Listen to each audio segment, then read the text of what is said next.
നമസ്കാരം. കഴിഞ്ഞ ദിവസം അമേരിക്കൻ പ്രസിഡന്റ് ഡൊണാൾഡ് ട്രംപും യുക്രൈൻ പ്രസിഡന്റ് സെലൻസ്കിയും തമ്മിലുള്ള വാക്പോരാട്ടം കാണുമ്പോൾ നമുക്ക് ഒരുപക്ഷെ അത് നാടൻ ഭാഷയിൽ ഇങ്ങനെ ഒന്ന് ചുരുക്കി പറയാം. എൻ്റെ വീട്ടിൽ വന്നു നിന്നുകൊണ്ട് താൻ പ്രശ്നമുണ്ടാക്കുകയാണോ, ഒന്നിൽ ഞാൻ പറയുന്നതനുസരിച്ച് ഒപ്പിട്ട് ഇറങ്ങിപ്പോയിക്കോ, അതല്ലെങ്കിൽ നാശം സ്വീകരിക്കാൻ ഒരുങ്ങിക്കോ എന്ന രീതിയിൽ തന്നെയാണ് ട്രംപ് സംസാരിച്ചത്. സെലൻസ്കി ആകട്ടെ ഒട്ടും വിട്ടുവീഴ്ചയ്ക്ക് തയ്യാറായതുമില്ല. അതേ നാണയത്തിൽ തന്നെ ട്രംപിന് തിരിച്ചടി നൽകുകയായിരുന്നു സെലൻസ്കിയും ചെയ്തത്.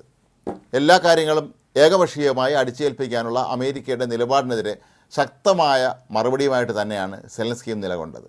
നേരത്തെ ഇത് സംബന്ധിച്ച് പുറത്തുവന്ന വാർത്തകളിലൊക്കെ തന്നെ സെലൻസ്കി കീഴടങ്ങിയതായിട്ടാണ് നമ്മളെല്ലാവരും മനസ്സിലാക്കിയിരുന്നത്. എന്നാൽ താൻ ആരോടും കീഴടങ്ങിയിട്ടില്ല എന്ന ഒരു ചിത്രം തന്നെയാണ് നമുക്ക് സെലൻസ്കിയിൽ നിന്ന് ലഭിക്കുന്നത്. ചർച്ചയിൽ പലപ്പോഴും ഡൊണാൾഡ് ട്രംപ് ആക്രോശിക്കുകയായിരുന്നു എന്നാണ് നമുക്ക് മനസ്സിലാക്കാൻ കഴിയുന്നത്. എന്നാൽ സെലൻസ്കി ആകട്ടെ അതിന് കൃത്യമായി ഉരുളയ്ക്ക് ഉപ്പേരി പോലെ തന്നെ മറുപടി നൽകുന്നുണ്ടായിരുന്നു.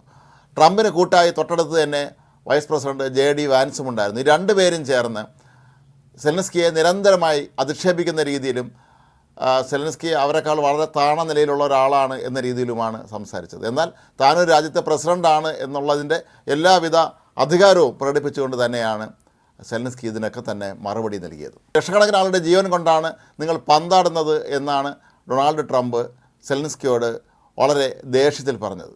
അതുകൊണ്ട് തന്നെ നിങ്ങൾ എത്രയും വേഗം വ്ളാഡിമിർ പുടിനുമായി ഇക്കാര്യത്തിൽ ഒരു ധാരണയായി ഒപ്പിട്ട് തരണം എന്നുള്ളതാണ് ട്രംപിൻ്റെ ആവശ്യം.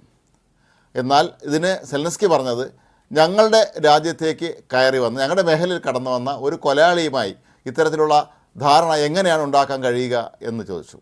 മാത്രവുമല്ല, കഴിഞ്ഞ 3 വർഷമായി റഷ്യ യുക്രൈനോട് കാട്ടിയ ക്രൂരതകളുടെ നിരവധി ചിത്രങ്ങളും അദ്ദേഹം കൈവശം കരുതിയിരുന്നു. ഇവ കാണിക്കുക മാത്രമല്ല, ഞങ്ങളുടെ നാട്ടിലെ ആളുകളെ കൂട്ടക്കൊല നടത്തുകയും കൊച്ചുകുട്ടികളെ പോലും തട്ടിക്കൊണ്ടുപോവുകയുമാണ് റഷ്യ ചെയ്തത് എന്ന് സെലൻസ്കി തിരിച്ചടിച്ചു. ട്രംപിൻ്റെ ഓരോ ചോദ്യത്തിനുമുള്ള സെലൻസ്കിയുടെ കൃത്യമായ മറുപടികൾ ട്രംപിനെയും കൂടെ ഉണ്ടായിരുന്നവരെയും വല്ലാതെ പ്രകോപിപ്പിച്ചു എന്ന് തന്നെ വേണം കരുതാൻ. American vice president JD Vance ഇക്കാര്യത്തിലൊട്ടും മോശക്കാരനായിരുന്നില്ല.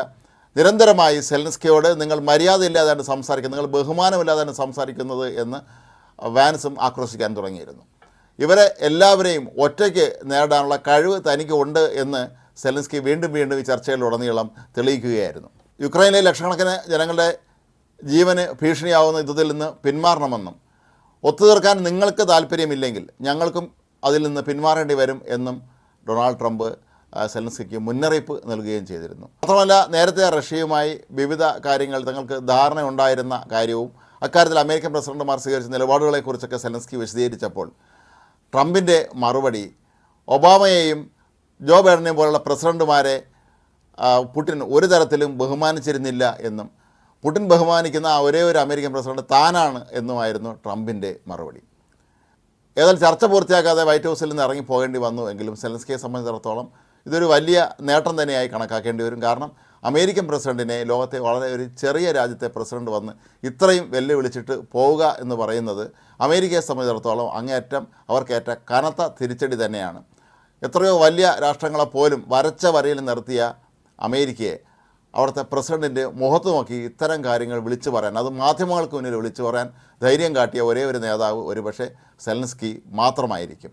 ഏതായാലും ഇനി അങ്ങോട്ടുള്ള ദിവസങ്ങളിൽ അമേരിക്ക ഇക്കാര്യത്തിൽ നിലപാട് കർശനമാക്കാൻ തന്നെയാണ് സാധ്യത.